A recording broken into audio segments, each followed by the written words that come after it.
Amici di Motosprint, siamo qui nel nostro stand di EICMA 2025, abbiamo il piacere, l'onore di parlare con un'autentica leggenda, siamo qui con Kevin Schwantz. Hi Kevin, it's a big pleasure for me to stay here with you, with such a legend, so it's a pleasure, first of all. Thank you. Speaking about EICMA, it's incredible because every year it seems that your fan base is growing. Also yesterday I saw you with a lot of people. So what does that make you feel, that your fan base is still growing? You know, for me, it's great. I love the fans. I love motorcycles. It makes getting around at the show a little bit hectic. But if I have to stop and sign a couple extra autographs or take a couple extra pictures, that's okay by me. And as we can see, you are here as a guest of Suzuki, the manufacturer with which you made history in the motorbike history.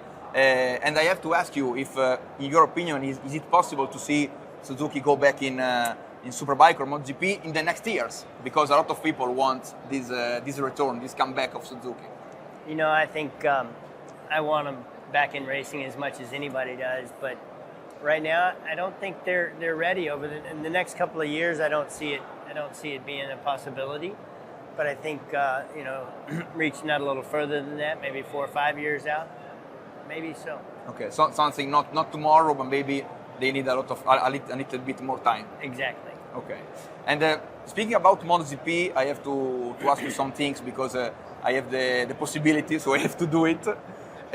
First of all, for me, an easy comparison is the one between you and the legend of this time, so Marc Marquez, because I see a lot of common things with you and Marc. Do you see this, for you is correct, this comparison? Do you see something of him in yourself? And if so, what is? You know, I think the comparison to him is an honor for me because he's done so much in the sport. To come back from the injury that he sustained 3 years ago, to come back, to switch teams, to go from a satellite team to a factory team, to a season this year in which I think he pretty much dominated. I think Mark's done an admirable job coming back from an injury. As long as he's been racing, it'd be easy to say, you know what, I've been hurt, I don't want to be hurt anymore. But I think, for me, I think Mark found motivation, or at least the opportunity to base his fitness level on his brother. His brother's right there. We can go ride with my brother every day, and I can see I'm still not to Alex's level. You know, as my fitness gets better, you have somebody to judge off of, whereas as riders, typically we only get to do that when we get to go testing, when we get to get on track. So, having a brother that's a world championship caliber rider as well, I think really helped Mark in his recovery. And, what a season he had this year. We saw also this year that they fight a lot with about the championship. So it's a great rival also for Mark, his brother. Yes, for sure. And speaking about Suzuki, to close and poor Dad has to stand. Now he has 2 guys fighting at the front. Exactly. And speaking about Suzuki, I forgot. I would like to ask you your idea about the new GSX-R because it's a new project, and for sure you know better than us the bike, the new GSX-R.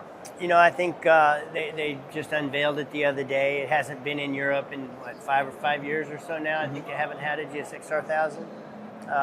Obviously, it's been around. The Japanese were still racing it in World Endurance. World champions last year, within a point of winning the championship this year. So I think the GSX-R has remained, especially the GSX-R 1000, has remained a very competitive race bike. Maybe not having it here in Europe, we haven't seen it. It's going to be something that excites everybody, and hopefully GSX-R sales will take back off again. And I think once sales start taking off, I think racing is one of those things that's coming closer and closer as a possibility. Do you think for a factory? Do you think that the racing DNA of Suzuki is still alive, and it's possible to grow also in this DNA of racing, of pure racing? Absolutely. Toshiro Suzuki, the president of Suzuki, was here, and racing is still very much in Suzuki's bloodline, and it's something they want to get back to. If I go back to the MotoGP side, I have to ask you, it's a short question. Do you think that Marc Marquez is the greatest of all time, or maybe someone, or is someone else the greatest, apart from Kevin Schwantz? You know, I think anybody that's ever done the sport's great. You know, Mark is, I think, about to maybe break Valentino's record. You know, he's got it.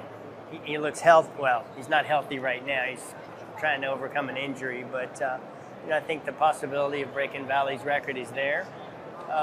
Yeah, I think Valentino has been great for the sport. I think Valentino's a great champion. What Valentino did and what he turned MotoGP into as just one single person is really amazing. And I think Mark adds a lot to the sport. I think Mark's been a great champion the years that he's been champion. And, you know, all of us just try and work together to make it better. Is one better than the other? Difficult to say. I'm not going to answer. I think they're both great. Yeah. For sure, Mark is is the great of this area of MotoGP. So I have to ask you if would you have to race in this MotoGP era? Because after all, MotoGP now is searching a lot characters as you. So for you was if you can choose, it's a MotoGP era that you like it, or maybe better your times. I'll stick with the 500s. Okay. Okay, just for the bikes. The electronics, everything that goes on in the sport now.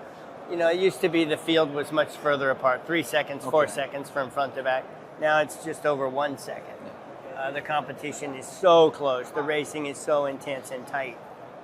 It's difficult to pass. I think the aerodynamics are making the bikes a little bit more difficult to race really close together. Yeah. Also to stay near for overtake. Exactly, and so passing's not happening as much. I think the racing is getting a little bit, I can't say boring, but less exciting. Okay, and there is something of the actual paddock, of the actual MotoGP that you like, that maybe if it's possible you want to take and put on your times, or your times were better 100%. Premac hospitality.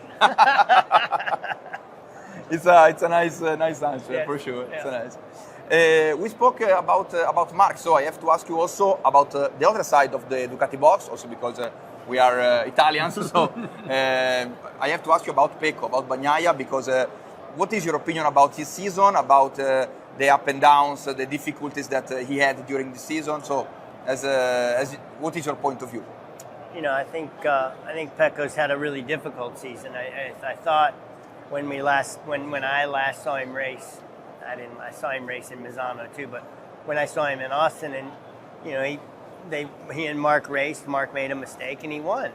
I felt like Pecco was kind of making the turn and everything was getting better, but it's just been too inconsistent. And looking at him over the past 4 seasons or whatever in MotoGP, he hasn't had that inconsistency. He's been a much more consistent competitor. I think maybe he's been a little distracted by what his teammates being able to do on the bike. Sure. Whereas I think Pecco needs to just focus on what got him 2 or 3 world championships in MotoGP already. Is he needs to focus on just hard work, consistent laps, and getting a bike that he's comfortable with. What the other guy likes, what Mark's using in the other garage, is irrelevant, because you have to do what's best for you. If it's older stuff, if it's a mix of things, you know, maybe he likes something you don't like. So it just, you got to go back through it. You got to test it all again. It's just a bunch of monotonous hard work. But I think Pecco's in a position right now at the end of the season. You know, Japan he won. The next weekend he was horrible again. He's just got to figure out what to do to be more consistent. I think we know the bikes are better than that. We know Pecco's better than that, but they're just not working together, the bike and he are. So, but how difficult it is to share a box with a rider like Mark with such a strong mentality? Also, when you don't have the results that you want, and you see not speaking about the speed, but about the mentality. With a rider with such strong mentality as Mark, how difficult it is to share the box? You know, I'm sure it's really, really difficult. I never in my career, I never shared the box with. Doug Chandler was probably the teammate that that we've raced closest with. But it was a season where I won one Grand Prix. We had a horrible season. So, to be in a box with somebody that's in the top 3 or top 5 every practice session, and you're 10, 12, 14, 3, 1, 2, you're real inconsistent. It's hard. I'm sure it's hard not to pay attention to what's going on the other side. But I still think Pecco just needs to focus on what he wants, what he likes, and what he needs out of that motorcycle, because we've seen Mark on the Honda, and when he got off the Honda, nobody else could ride it. So Mark likes things, and Mark can do things on a machine that maybe most people can't, and Pecco just needs to go with what Pecco knows. Okay. And as Italians, I have to ask you also one word about Marco Bezzecchi, because he's the other great character of this season. Also, it's a really chill guy, and it's a pleasure to speak with him. But what is your idea about his season, about the growth of Aprilia during this season? Yeah, I saw Bez on the grid at Misano. And he gave me a big hug. But no, I think what Bezzecchi's done on the Aprilia, and I guess it should just show us. I mean, even Bezzecchi, he had a great weekend one weekend. The next weekend he's 12, 13, 11, 10. He's nowhere near we know he's capable of being. So, I guess with everybody being so close, you're just a little bit off. It's easy to be, 10th or 12th on the grid, and not have a great starting position. But as far as people go, I think Marco is one of the real characters in the paddock, and I enjoy being around him.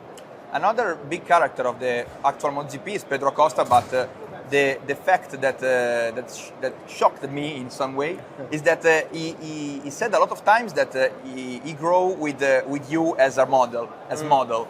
And the funny aspect is that if I'm correct, he was born 10 years after your retirement. So he saw you just in the video. You've been watching me on the DVD. Exactly. For me, or maybe VHS. For me, it's incredible. How does it feel if you think this? Yeah. When I first met Pedro, 5 years ago, 6 years ago, I forget. I went into the garage at Coda and kind of surprised him and met him. It was amazing to see what a young, motivated kid he was. And, I still think we see that on the track. He's so good, he's so fast, and it's just he can't keep that motorcycle underneath him for the entire race. Not meaning that he's crashing it, but he just can't keep that fast machine underneath him. The tire wear, the management of the tires, the bike's just not quite where it needs to be yet. But Pedro's, I think, got a really great future ahead of him. He just needs to be patient. And not just because it's your fun. Yeah, no. Acosta maybe will be one of the protagonists of the next era of MotoGP, an era that probably will be the Liberty Media era. So I would like to ask you if your opinion, Liberty Media will be able to take MotoGP to another level, to the next level, or maybe to the level that MotoGP reached maybe with Valentino, speaking about popularity, speaking about fans, and so on. Yeah, I think, just motorcycling in general, we need to get that younger generation excited about motorcycles. And I think Liberty, I haven't spoken to anybody at Liberty, so I don't know exactly what their plans are. But I really feel like, what they've done with F1, if they can do that same type of thing with MotoGP, it would be nothing but good for the sport. Also Alfa will be good. Also, yeah. Maybe also not exactly. Maybe not 1. everything they did. And in some way, would you like to be part of this process? Maybe to work with Liberty Media inside this new project, or not? If they ask you. If excuse me, if I were asked, of course I would do anything I could to help. Okay. I have in the last part of the interview, I have to go a little bit. To go back in your career, because it's an incredible career. And I have to ask you, I read, but tell me if I'm correct, that at the end of 1989, you more or less reached an agreement with another manufacturer, but then the top managers of that manufacturers, they said stop, because we don't want to take out the biggest rider of the other manufacturer. So my question is, what was possible in your opinion without that no? What if you think about the next years of your career, what can change? You know, I think what I would say is I'm happy that manufacturer said no. I'm happy with my career and staying at Suzuki. It was, it was an up and down career, but when we had good bikes, we were competitive. We were racing to win races. Sometimes racing to win championships. We put ourselves in a great position in '93. Unfortunately, Wayne got hurt that year, and we did win the championship in '93. But yeah, I'm happy. I'm still doing stuff with Suzuki. I'm still working with them. They just announced the new GSX-R in the 40th anniversary. I've been racing Suzuki since the GSX-R came out, so I've been there 40 years. And for sure, the Kevin Schwantz livery is still the most iconic of Suzuki, and I think it will be the same until, I don't know, a lot of years. Thank you. Yeah. Last question, because there is a viral video on YouTube about you that you made a big wheel in Macao with the Suzuki 500. It's incredible. I was speaking about it also with my colleagues 5 minutes ago before the interview. So what do you remember about that day? And tell us, because it was incredible from outside. I don't know. It was the end of 1988, and I agreed to go to Macau because I was the only person there on a 500. So I wasn't going to have to ride very hard to win the race. I'd never seen Macau. I went there, I rode, I did wheelies everywhere.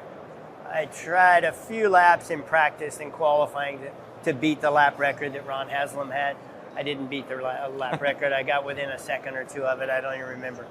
But yeah, it was a fun event. We got to go on holiday in Thailand for a week, me and the whole team. And that was the main reason that I went and did Macau. I went back 20 years later and rode a street bike around. And I was scared because the walls were so close. I can't imagine doing what I did on that bike, wheeling up those hills in between the walls on a 500. Absolutely crazy, but you know, that was kind of my motive back then. I was young and crazy. If you say crazy about a move that you did, it's something incredible, sure. Honestly. Yeah, no doubt. So Kevin, thanks for all. It was a pleasure, big pleasure. Thank you.